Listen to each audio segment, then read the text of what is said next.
Baik, saya lanjutkan pertemuan pertama. Jadi ini bagian kedua ya. Kemarin sudah membahas tentang bagaimana global warming terjadi. Jadi itu adalah salah satu dari komponen untuk mendesain suatu water level. Water level dari suatu bangunan, khususnya tepi pantai.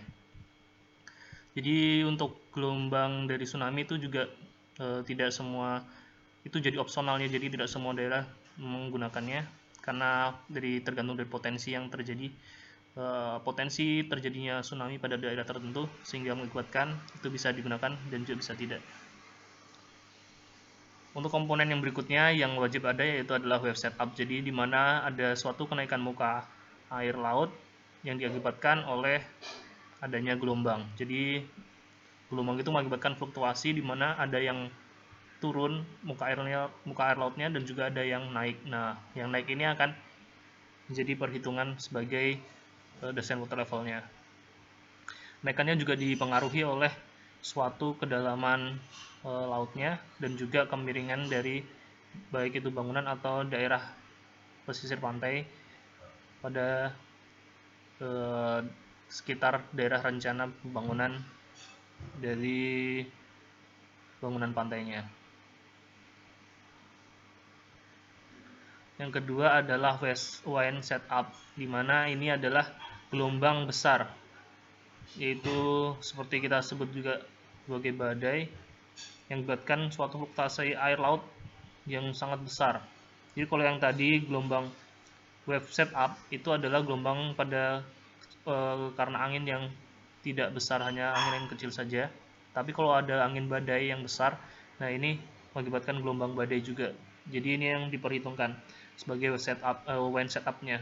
Jadi diharapkan bangunan pelindung pantai itu bisa meredam dari gelombang badai ini. Dan juga ada kenaikan muka air laut yang diakibatkan oleh global warming. Jadi pemanasan global mengakibatkan kutub utara dan kutub selatan mencair, mengakibatkan airnya menambah volume untuk volume lautnya sehingga kenaikan muka air laut bisa terjadi bahkan di seluruh dunia. Ini perkiraan ya, jadi grafik ini perkiraan kira-kira untuk tahun-tahun, pada tahun-tahun tertentu kenaikan airnya khususnya air laut yang dibagikan oleh global warming adalah sekian sentimeter. Jadi ini dalam sentimeter.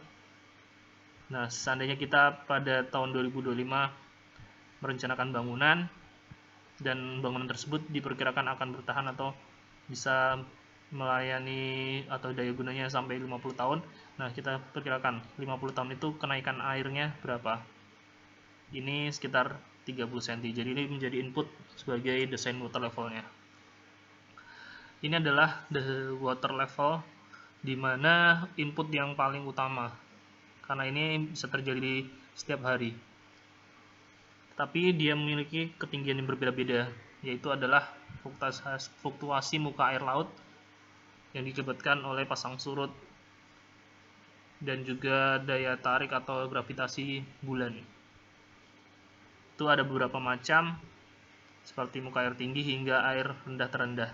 Tapi untuk desain bangunan tepi pantai, kita biasa menggunakan muka air tinggi rata. Jadi ini biasanya diambil dari 19 tahun periode.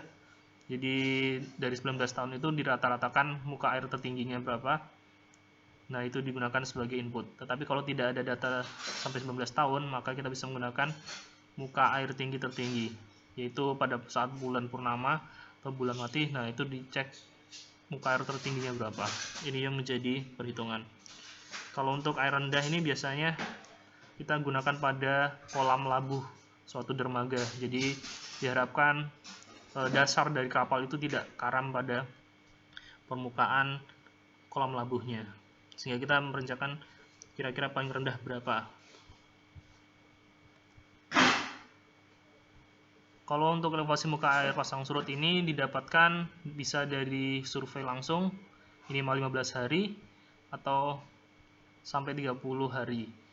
Kalau untuk data langsung kita bisa juga dapat akses di hidroceanografi di Jakarta, di mana dia biasanya melakukan buku pada setiap tahunnya untuk ketinggian pada pulau-pulau di Indonesia. Jadi biasanya buku ini digunakan juga oleh para petugas pelabuhan di bidang pelayaran, dan khususnya untuk kita, yaitu sebagai perencana dan kontraktor untuk bangunan tepi pantai menggunakan data tersebut.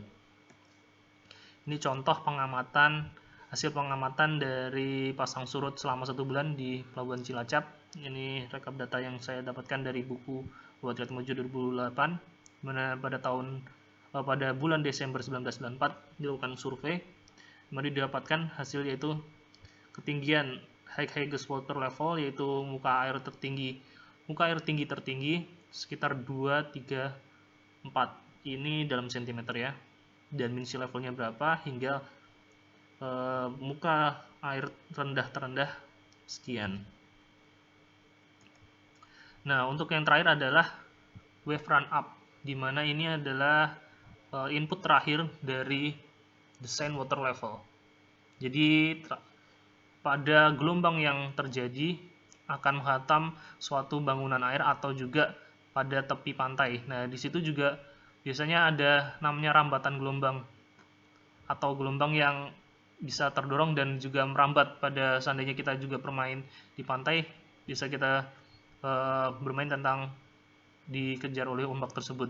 Nah, itu adalah suatu input yang terakhir, di mana nanti dari ketinggian tersebut kita akan memberi tinggi jagaan pada bangunan kita, sehingga diharapkan kalau desainnya memang pelindung pantai tersebut tidak ingin diluapi air, maka ada tinggi jagaan sekitar 0,5 sampai 1 meter sebagai desain water levelnya. Jadi untuk pertemuan pertama sekian dulu, bisa dipahami, semoga bisa dipahami, juga bisa bermanfaat. Jika ada salah kata saya mohon maaf. Akhir kata, wabillahi taufiq wal hidayah. Wassalamualaikum warahmatullahi wabarakatuh.